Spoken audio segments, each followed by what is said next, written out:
Bom dia! Se você tivesse esses sintomas, saberia identificar o que está acontecendo?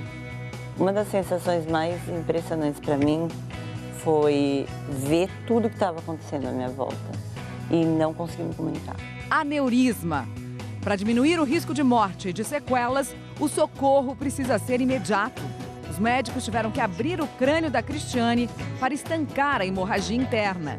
Eu perdi memória imediata, controle das emoções, toda a parte, atenção, foco.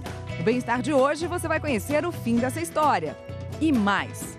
Por que para os diabéticos a tira da sandália ou uma simples pedrinha no sapato pode ser um problemaço? Ele não tem defesa, quando ele vai perceber, já tem um quadro infeccioso grave.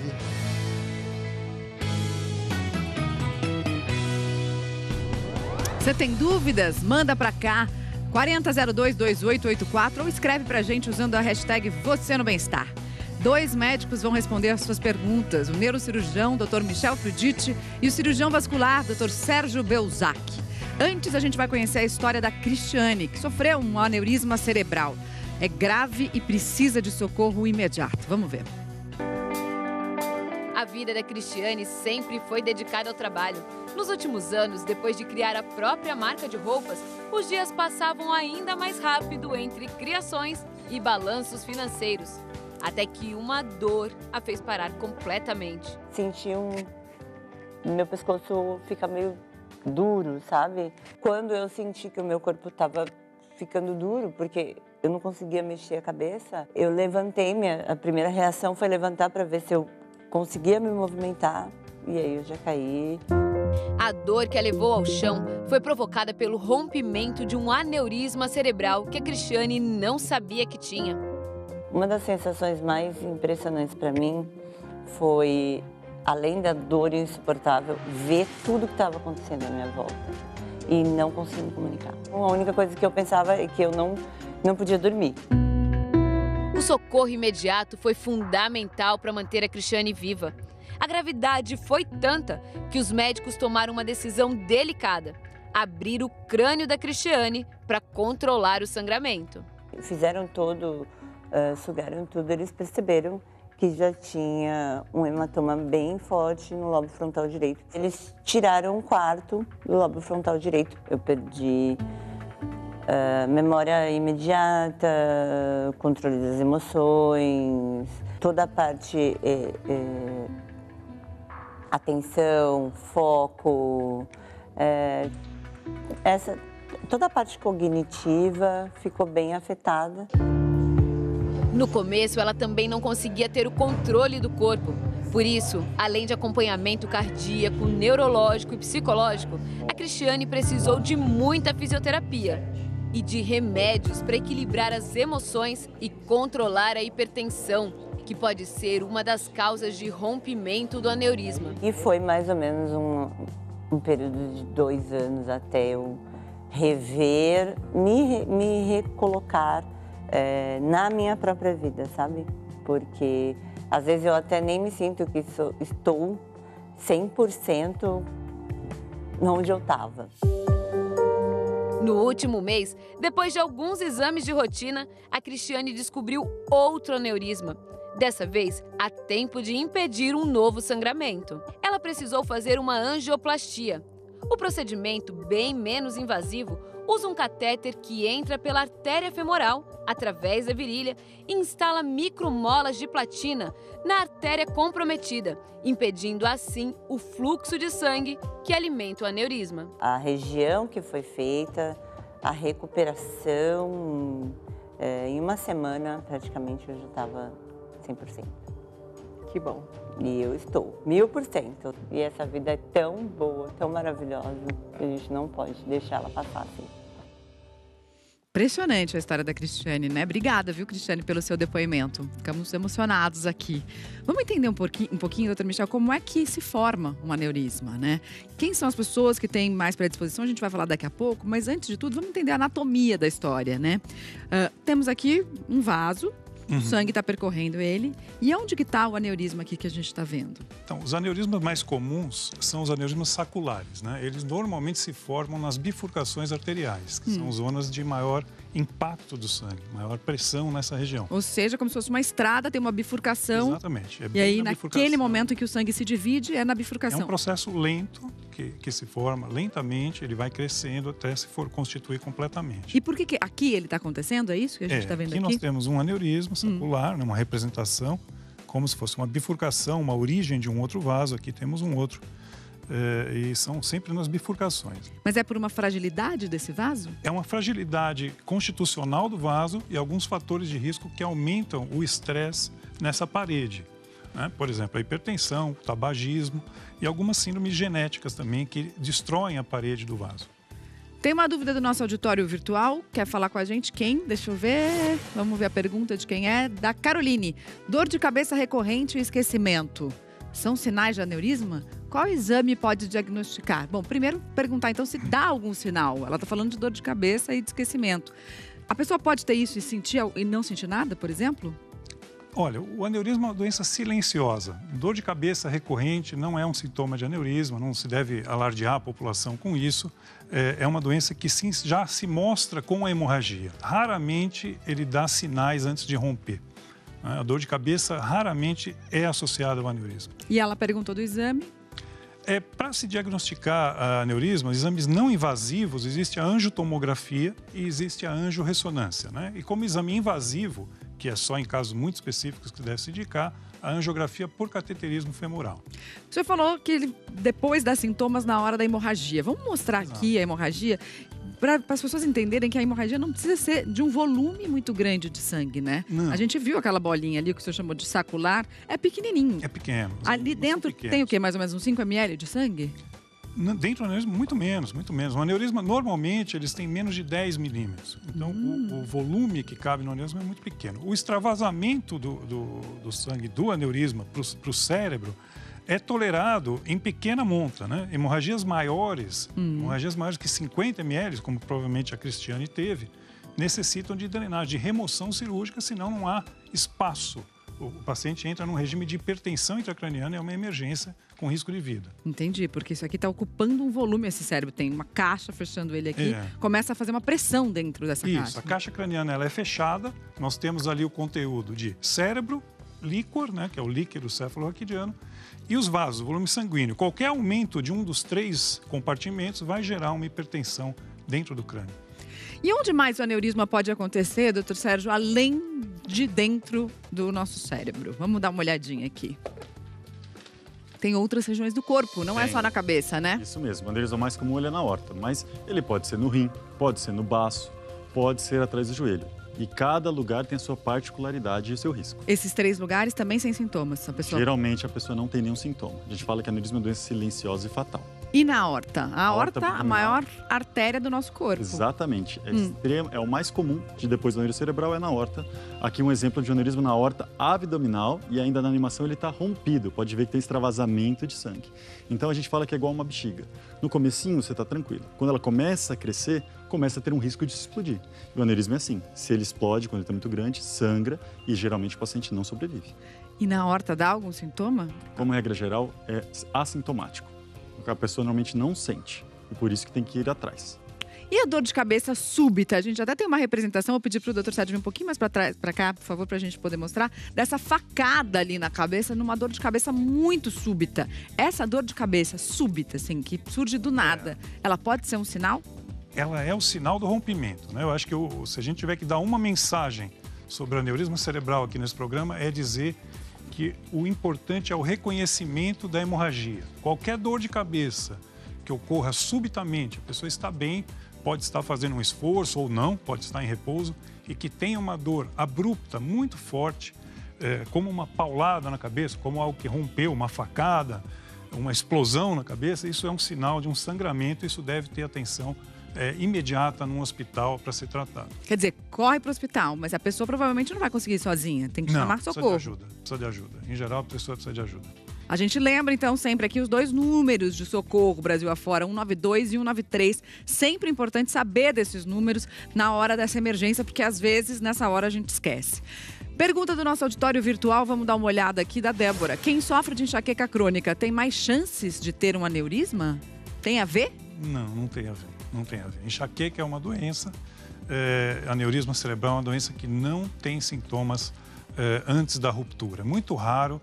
Existem dores de cabeça em aneurismas muito grandes, um aneurisma gigante. Gigante no cérebro é mais que 2,5 centímetros, não é uma coisa tão grande. Um aneurisma de 3 centímetros pode dar, sim, dor de cabeça, mas não é igual ao da enxaqueca.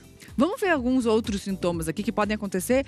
E esses são sintomas que acontecem já depois da hemorragia também, Exato, né, doutor Michel? Essa dor de cabeça que a gente falou. Súbita, náuseas e vômitos têm relação com a hipertensão intracraniana abrupta, perda da consciência é a hipertensão intracraniana aguda e convulsão também é um sintoma de irritação. O sangue é muito irritativo para o cérebro. Então, atenção também com esses sintomas. Agora, doutor Sérgio, vem aqui um pouquinho para a gente continuar falando do aneurisma da aorta, porque é impressionante.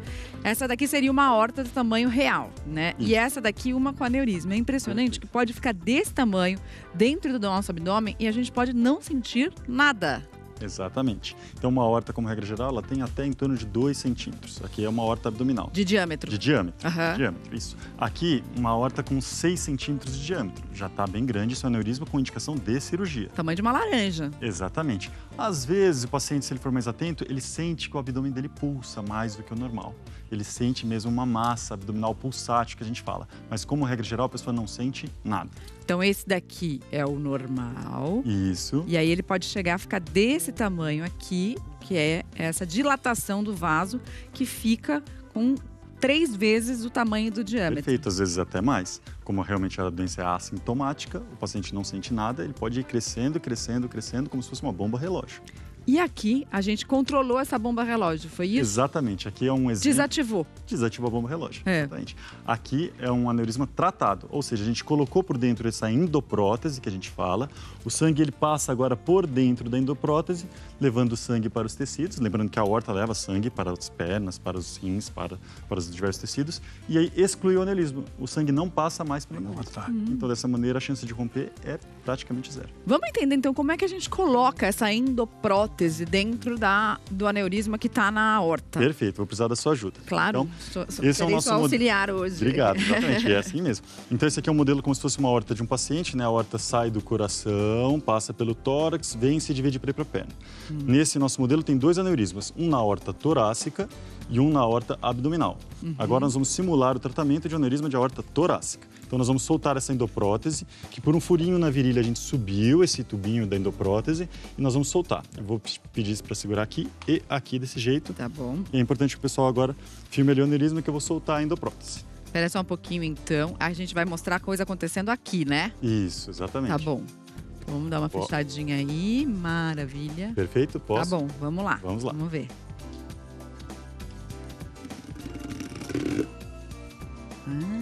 E aí soltou isso e aí o sangue... Isso, agora o sangue ele passa por dentro desse tubo, levando o sangue para baixo e não passa mais aneurisma, ele está excluído.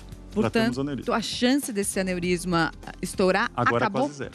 Quase zero? Quase zero, exatamente. Quase zero. E quando você... Pode acontecer de você ter 2, assim? Pode. Inclusive, quem tem aneurisma na aorta torácica ou abdominal tem 10% de chance de ter em outro local. Ao mesmo tempo? Ao mesmo tempo. E para tratar tem que ser um de cada vez ou daria para tratar os dois ao mesmo tempo? Às vezes a gente trata ao mesmo tempo, às vezes a gente trata. Isso depende de caso a caso. Então, quem já teve tem que necessariamente ficar mais atento. Isso, como regra geral, assim, um bom exame para ver é a tomografia. Quem tem um aneurisma na aorta do abdômen, eu vou lá e faço uma tomografia no tórax também para ver se não tem outro aneurisma. Entendi. Agora vamos entender um pouquinho do tratamento do aneurisma cerebral. Parecido, mas em menor escala. Mais ou menos, vamos ver. Vem do tamanho da endoprótese, eu vejo quão pequenininho nós não é? tratamos, né? Tudo diminuído aqui. São bem pequenos, né? A grande maioria deles tem menos de 10 milímetros de diâmetro. Então aqui nós temos uma representação de um aneurisma que tem 4 milímetros, né? Já temos aqui um catéter dentro do aneurisma. Isso foi cateterizado também pela artéria femoral. Se entra no crânio com esse microcatéter. Quer dizer, um furinho na virilha, vai subindo até o crânio. Sim, até o pescoço, um catéter que tem mais ou menos 2 a 3 milímetros de diâmetro, e aqui um catéter que tem menos de 1 milímetro de diâmetro, está dentro do aneurisma. Então nós vamos mostrar como é colocada essa espiral, essa mola dentro do aneurisma. Vou pedir... agora, maravilha, a gente está vendo aqui, deixa eu te deixar ver aí. Então aqui a colocação da espiral, que vai preencher o aneurisma, vai ocupar espaço e são colocadas tantas espirais quantas forem necessárias para se impedir o sangue de circular dentro do aneurisma. É uma molinha que vai lá dentro. É uma espécie de uma mola de platina que tende a ocupar o espaço e o sangue deixa de circular dentro do aneurisma. Muito interessante. Vamos dar uma olhada numa ilustração que a gente fez também para entender um pouco melhor isso, para vocês conseguirem visualizar onde é que tá. Porque aqui no modelo às vezes fica mais difícil. Então tem o vaso, a parede do vaso teve essa fragilidade, formou-se o aneurisma e aí vai haver a colocação da molinha nesse procedimento. Quanto tempo a pessoa demora para se recuperar de um procedimento como esse? Tudo depende de como ela está antes de ser tratada, né? O estado neurológico do doente no início do procedimento é que vai determinar como ele vai estar. Então, pacientes que entram na cirurgia muito graves podem ter uma recuperação longa, 1 mês, 2 meses, muito tempo. Paciente que entra bem, que entra consciente, sem nenhum déficit neurológico, toda a probabilidade dele se recuperar plenamente em questão de 1 semana ou 2. E isso evita a cirurgia aberta, né? Sim, sim. A gente pode evitar com a técnica endovascular mais ou menos 70% das cirurgias. Então, no Brasil ainda existem muitas dificuldades, principalmente de acesso, de custo, mas fora do Brasil, posso dizer para vocês que mais de 70% dos casos são tratados pela técnica endovascular com muita segurança. Tem mais uma dúvida agora da Cauana. Vamos dar uma olhadinha aqui. Olha lá, qual a diferença de AVC e aneurisma cerebral? Uma boa pergunta. AVC engloba tanto os casos isquêmicos, AVCs isquêmicos, como os AVCs hemorrágicos. Um AVC isquêmico é uma obstrução de uma artéria que leva sangue ao cérebro. É também uma emergência, é o AVC mais comum, 85% dos casos são AVCs isquêmicos e nós temos que agir muito rápido para desobstruir esse vaso e deixar que o sangue flua e evitar a morte dos neurônios. Todos os vasos do corpo são importantes, mas no cérebro ainda mais, né? Exatamente. Existem áreas muito funcionais. Um AVC vai ser mais grave dependendo do tamanho do vaso que tiver ocluído. Então, AVCs nas grandes artérias, como a carótida, a cerebral média, dão um sintoma muito grande e a gente tem que desobstruir mecanicamente. Vamos mostrar como é que é? Nós temos aqui um stent que é utilizado no sentido de se reabrir o vaso. Então, eu te peço só que segure aqui. Esse stent, ele é aberto no meio do trombo, no meio do coágulo que está obstruindo, e isso é retirado, a gente deixa 3, 4 minutos para que o trombo prenda bem nesse stent e isso é removido aberto, dessa maneira. Vamos puxar mais uma vez, só para a gente focar outra vez, que a gente não conseguiu... Então primeiro o catéter chega até o trombo, também pela virilha. Tá. Uma vez que a gente chega no local, a gente abre esse stent. É tipo uma redinha de pegar manga no pé, essa, exato, não é? E o trombo vai ficar incorporado ao stent, nas paredes do stent. Ele vai ser removido aberto, de maneira a remover realmente o trombo dentro do stent. E não tem risco dele estourar na hora da remoção? Existe risco de hemorragia, mas ele é muito, muito menor do que o risco de não abrir o vaso. Se a gente não conseguir abrir um vaso, a chance do doente se recuperar é muito pequena. Muito legal. Daqui a pouquinho a gente vai entender por que para os diabéticos uma simples pedrinha no sapato pode ser muito perigosa. E diabético não pode fazer escaldapé não também. Você sabe por quê? Os 12 mandamentos do pé diabético, já, depois do intervalo.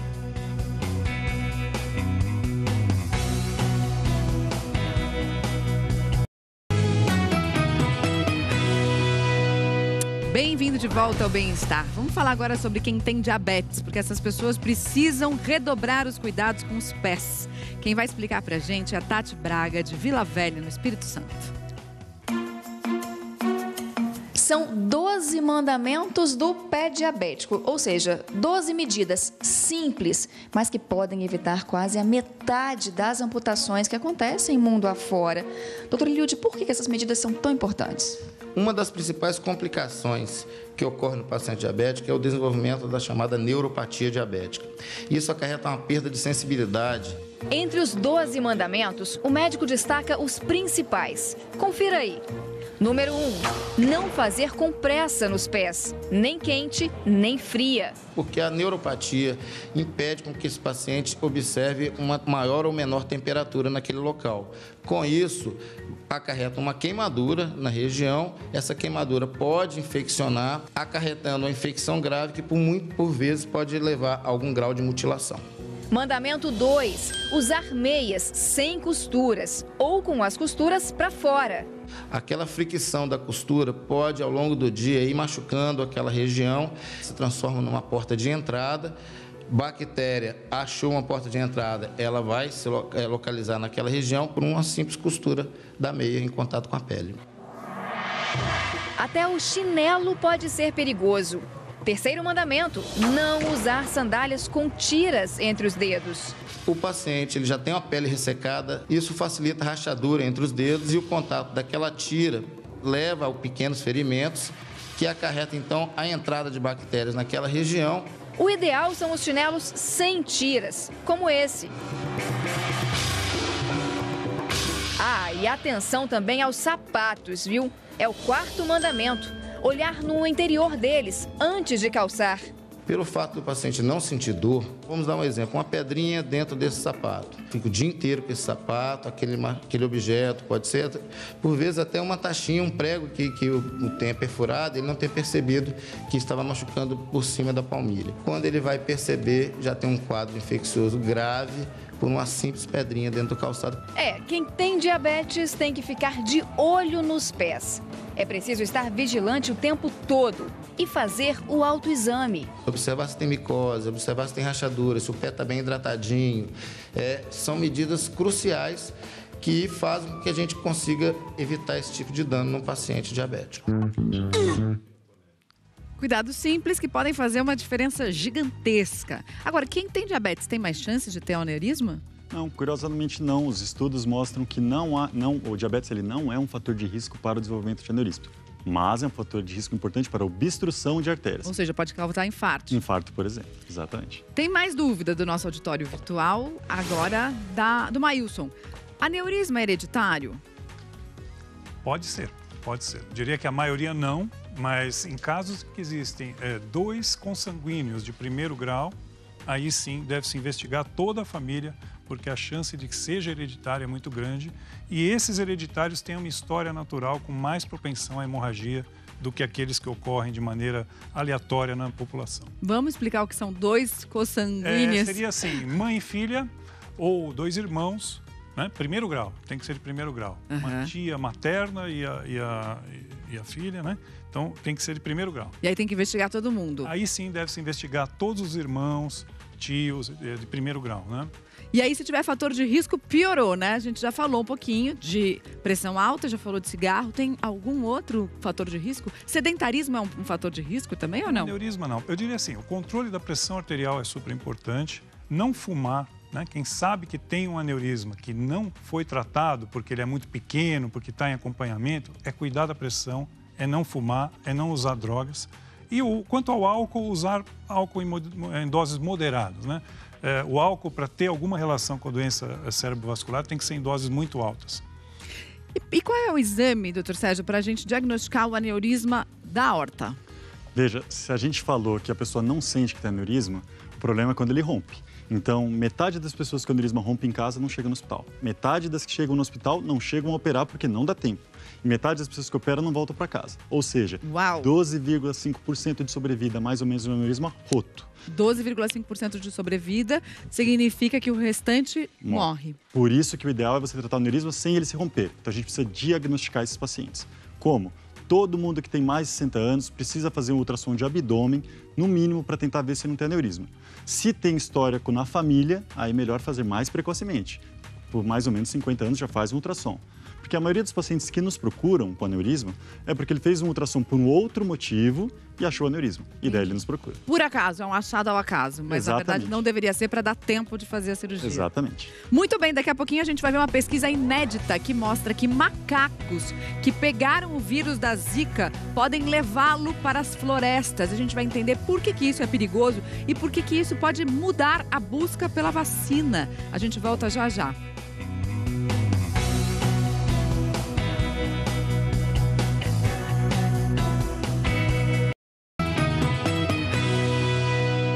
Do G1 em 1 minuto.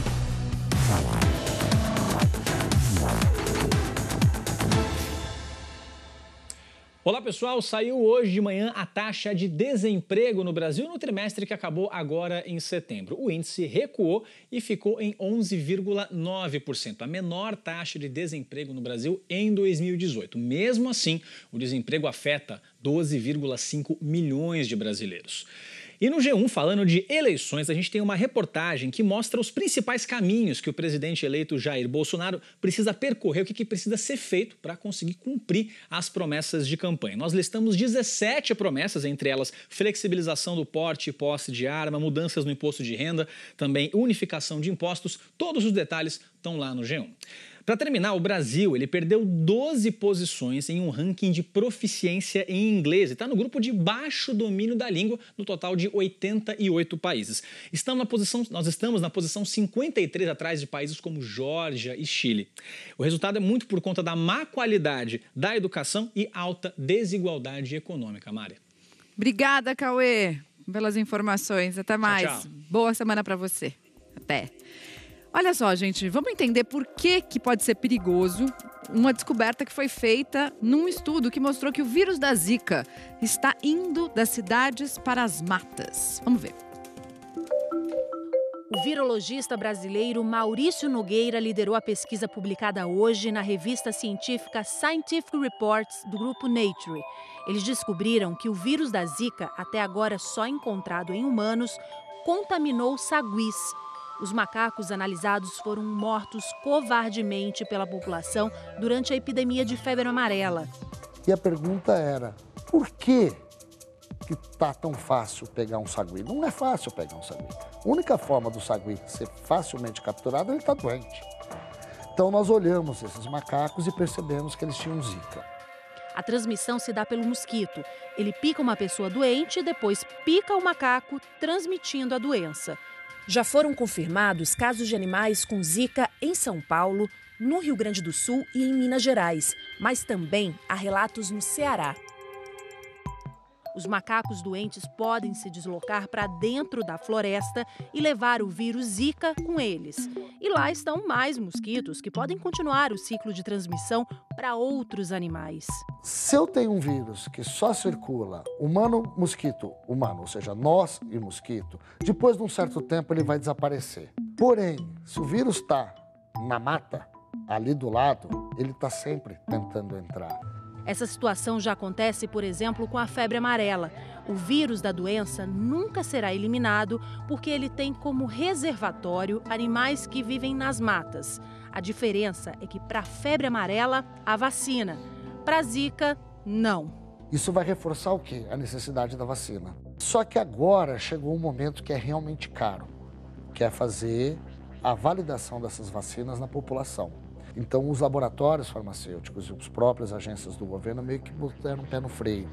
Será que a gente realmente precisa dessa vacina agora a esse custo? Se nós tivermos realmente um ciclo na mata, isso reforça uma necessidade de uma vacina, porque a população vai estar próxima desse vírus o tempo todo.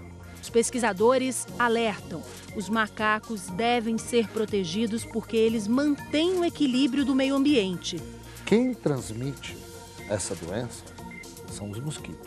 O macaco é uma grande vítima. Eles são tão vítimas quanto nós, nosso parceiro nessa jornada contra essa doença. Um outro trabalho divulgado na última sexta-feira pela Fundação Oswaldo Cruz revelou que o vírus da Zika pode alterar o funcionamento da bexiga das crianças e causar infecções frequentes. Hoje, pelo menos 2.725 crianças já vivem com essas e com outras sequelas do vírus da Zika aqui no Brasil. Hoje a gente falou sobre aneurisma, recado final muito importante, né? O tempo de resposta no socorro é fundamental, né? Quanto menor o tempo, menor a chance de sequelas. Sim. Eu acho que como mensagem final, vale dizer que o reconhecimento precoce dos sintomas é o que pode determinar o bom resultado do caso. O AVC isquêmico, ele se manifesta com um déficit neurológico, uma paralisia de uma metade do corpo, ou com uma dificuldade para falar, ou com boca torta. Isso é a maior parte dos casos. E o AVC hemorrágico se manifesta com uma dor de cabeça muito forte que vem de maneira abrupta, seguida ou não de perda da consciência ou convulsão. Obrigada, doutor Michel. Obrigada, doutor Sérgio. Voltem sempre ao programa. Obrigada pela sua companhia. Vem aí Fátima Bernardes com o Encontro. Se você perdeu alguma coisa no programa de hoje, tá tudo lá. Acesse o Globoplay. Se cuida e a gente se vê de novo amanhã.